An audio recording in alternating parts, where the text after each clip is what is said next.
بسم اللہ الرحمن الرحیم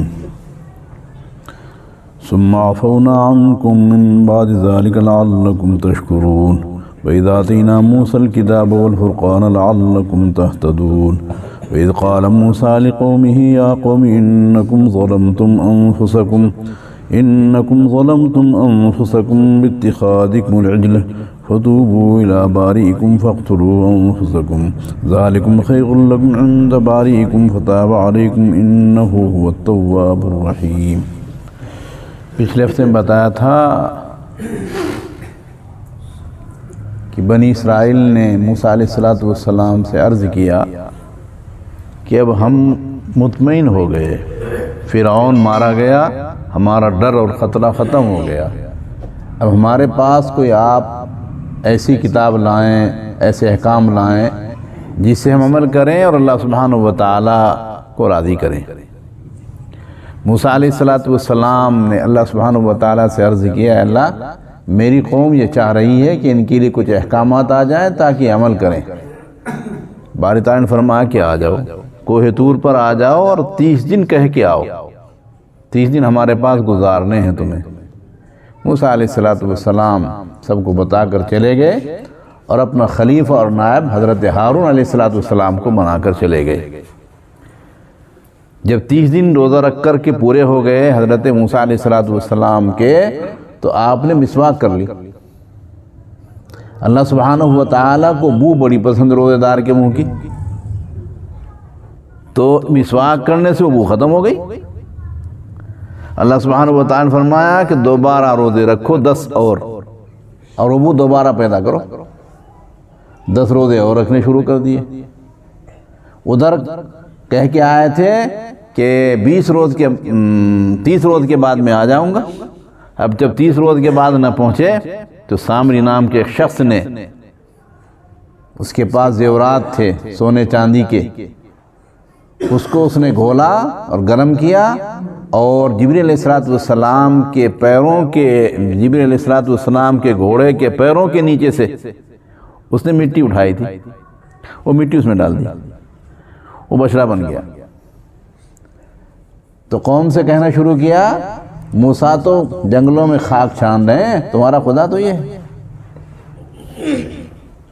ہارون علیہ السلام نے سمجھایا، بھائی نہیں، اللہ سبحانہ و تعالیٰ تو موسیٰ علیہ السلام تو وہاں اللہ کے پاس گئے ہوئے ہیں اور تمہارے لیے احکام لینے گئے، تم اس کی پرستش اور پوجا نہ کرو۔ 3 جماعتیں ہو گئی ان کی۔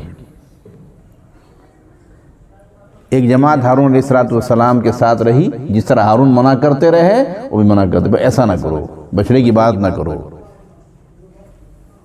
دوسری جماعت جنہوں نے پوجا شروع کر دی بچڑے کی۔ تیسری جماعت خاموش، نہ منع کر رہی ہے اور نہ ہی پوجا کر رہی۔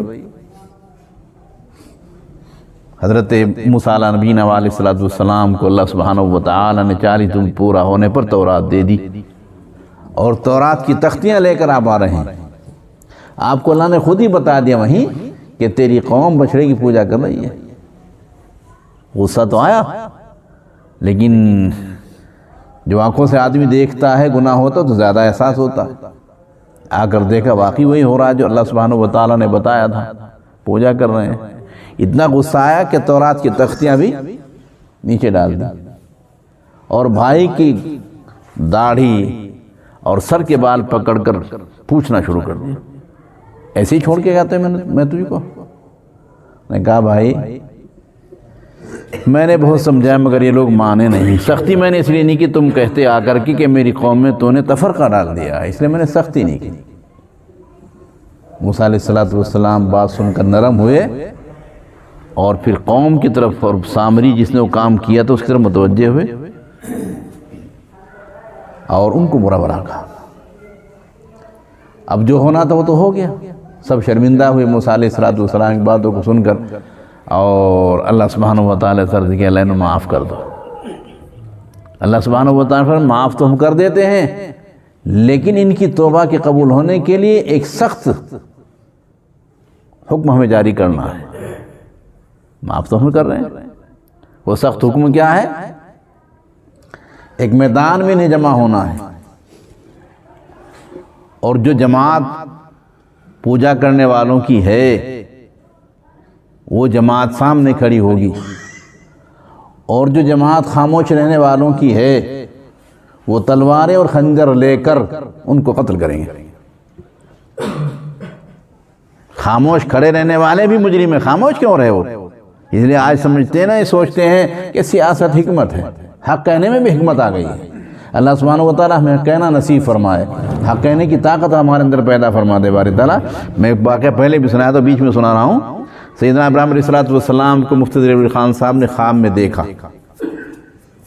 مفتی ظفر علی خان صاحب نے خواب میں دیکھا، اور بات یہ ہوئی تھی انہوں نے کوئی بات حق کہی، لوگوں نے ان پر تبصرہ شروع کر دیا۔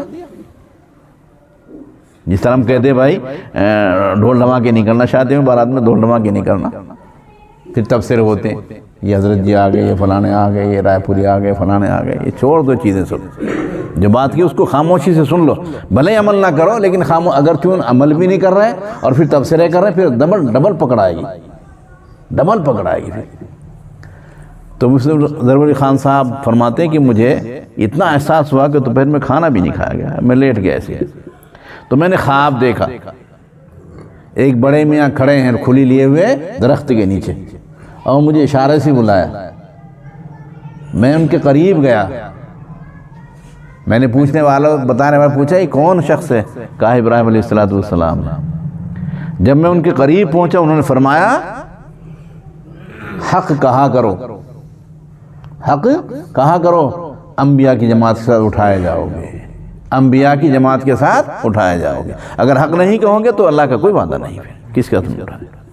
تو اس لیے بھائی حق کہنے کا مزاج بنا، بھلے کوئی دشمن ہوتا رہے، اللہ سبحانہ و تعالیٰ دشمن نہ ہو، سب سے بڑی بات یہ ہے۔ پیارے نبی صلی اللہ علیہ وسلم کو کسی نے کیا کچھ نہیں کہا ہے، آج بھی کہتے ہیں، تو ہمیں کچھ کہہ لیں کوئی مسئلہ نہیں، خیر۔ تو وہ بھی مجرم تھے جو خاموش رہے، خاموش کیوں رہے؟ ہارون علیہ السلام کے ساتھ مل کر روکنا چاہیے تھا ان کو۔ تو مجرم ہیں، وہ بھی مجرم ہیں، وہ ڈبل مجرم ہے۔ تو وہ جو عبادت کر رہے تھے ان کو سامنے کھڑا کر دیا، کھڑے ہو گئے، 70,000 لوگ تھے وہ، 70,000، اور خاموش رہنے والے تلواریں خنجر لے کر ان پر قتل کرنے کے لیے امڑ پڑے۔ آپ کہیں گے سزا کیسی ملے تو قتل کر رہے ہیں، ان کو سزا یہ ملے کہ اپنے رشتہ داروں کو مار رہے ہیں۔ اپنے باپ کو مارنا، اپنے بیٹے کو مارنا، اپنے بھائی کو مارنا کوئی آسان بات نہیں، یہ بہت بڑی سزا تھی ان کے لیے کہ اپنے رشتہ داروں کو مار رہے ہیں۔ 70,000 جب قتل ہو گئے، موسیٰ اور ہارون دونوں کے دونوں اللہ کے سامنے گڑ گڑانے لگے، یا اللہ بس کافی ہو گیا، معاف فرما دے۔ تو جو قتل ہوئے اللہ نے ان کو شہادت کا مرتبہ دیا موسیٰ علیہ السلام کی دعا کی برکت سے، اور جو تلواریں چلانے والے تھے اللہ سبحانہ و تعالیٰ ان کو معاف کر دیا اور ان کو پاک صاف کر دیا باری تعالیٰ نے۔ تو یہ واقعہ ان آیات کے ذکر کیا گیا جو میں نے پڑھی آپ حضرات کے سامنے۔ اللہ سبحانہ و تعالیٰ ہمیں بھی اپنے رب سے سچی توبہ کی توفیق عطا فرمائے، اور یہ توبہ جو ان کی ہے ہماری شریعت میں بھی ایسی ہے، ہمارے نبی صلی اللہ علیہ وسلم کی شریعت میں بھی ایسا۔ ایک آدمی نے کسی کو جان کر قتل کر دیا تو وہ اپنے گناہ کی توبہ کرے، معافی مانگے، اللہ سبحانہ و تعالی اللہ معاف کر دیں گے، مگر اس کے ایک اور ہے اس کے ساتھ لگی، اس کو جس کو اس نے قتل کیا ہے اس کے وارثین کو اپنے آپ کو حوالہ کرنا پڑے گا، ان کے حوالے کرے اپنے آپ کو، وہ بھی اس کو قتل کریں گے۔ اس کی توبہ مکمل جب ہوگی جب اس کو قتل کر دیا جائے گا۔ تو جیسے موسیٰ علیہ نبی علیہ السلام کی شریعت مطہرہ میں 70,000 آدمی قتل کیے گئے، ایسے آج میں ہمارے نبی صلی اللہ علیہ وسلم کی شریعت مطہرہ میں گناہ کرنے کے بعد توبہ کر لی، توبہ کرنے کے بعد بھی پھر بھی اس کو ایسی سزا ملنی ہے۔ ایک زنا کرنے والا شخص ہے، شریعت اسلامی اگر ہو اور اس کو شادی شدہ ہے تو شریعت اسلامی سزا توبہ کے ساتھ ساتھ اس کو سنگسار کیا جائے گا، پتھروں سے مار مار کر ہلاک کر دیا جائے گا اس کو۔ تو اس شریعت جیسی سزا ان کی شریعت میں دی گئی تھی، ہمارے نبی صلی اللہ علیہ وسلم کی شریعت میں بھی ایسی سزا موجود ہے۔ اللہ اپنے فضل سے ہمیں گناہوں سے دور رہنے کی توفیق عطا فرمائے۔ اور جب کہ ہم نے دی موسیٰ علیہ السلام کو کتاب دی، یعنی تورات والفرقان سے معجزات مراد ہیں، کتاب بھی دی اور باری تعالیٰ نے موسیٰ علیہ السلام کو معجزہ بھی دیا۔ کیا معجزہ دیا؟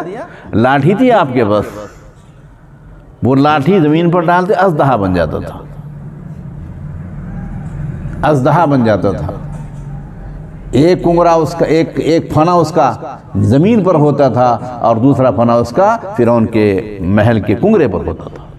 چلنے میں وہ ہلکے سانپ کے مانند تھا، مگر بننے میں موٹا ہونے میں اژدہا تھا۔ تو یہ اللہ نے معجزہ دیا موسیٰ علیہ السلام کو، لعلکم تشکرون، تاکہ تم شکر کرو میری نعمتوں کا۔ یہاں حضرت مولانا ادریس صاحب کاندھوی رحمۃ اللہ نے وہ روایت ذکری کی جو میں نے آپ کے سامنے پہلے ہی بتائی تھی۔ موسیٰ علیہ السلام نے اللہ کے سامنے عرض کیا، اللہ ہمیں آپ نے شکر کرنے کا حکم دیا ہے، ہم تیری نعمتوں کا شکر کیسے ادا کریں؟ زبان بھی تیری نعمت ہے، شکر تو زبان ہی سے کریں گے۔ تو اللہ سے عرض کیا، اللہ ہم تیری نعمتوں کا شکر کیسے ادا کریں؟ اللہ نے فرمایا، موسیٰ میرے بندے کا میری نعمت کے متعلق یہ خیال کر لینا کہ میرے پروردگار کی طرف سے ہی اس کا شکر ہے۔ کریں گے انشاءاللہ؟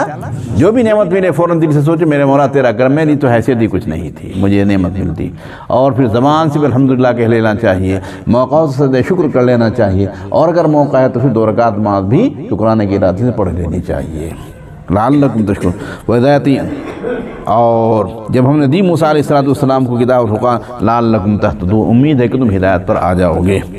اور جب کہ یاد کرو اس وقت کو جب کہ کہا موسیٰ علیہ السلام نے اپنی قوم سے، اے میری قوم، تم نے ظلم کیا اپنے نفسوں پر، تمہارے بچڑے کو معبود بنانے کی وجہ سے، تمہارے بچڑے کو معبود بھی کس کو بنایا؟ بچڑے کو۔ بچڑا بیوقوف مشہور ہے، جب کسی کو بیوقوف کہتے تو بیل کہتے ہیں اس کو، تو بیل ہے، تو بیل بیوقوف مشہور ہے، تو معبود بھی کس کو بنایا؟ بیوقوف جانور کو بنایا۔ فتوبو، توبہ کرو اپنے رب کی طرف، پس قتل کرو اپنے نفسوں کو، قتل کرو اپنے نفسوں کو، ذالکم خیر لکم، یہ بہتر ہے تمہارے لیے تمہارے رب کے نزدیک، فتاب علیکم، اللہ متوجہ ہو گیا ان پر، ان کی توبہ کو قبول کر لیا، بے شک اللہ سبحانہ و تعالیٰ توبہ قبول کرنے والے، رحم کرنے والے ہیں۔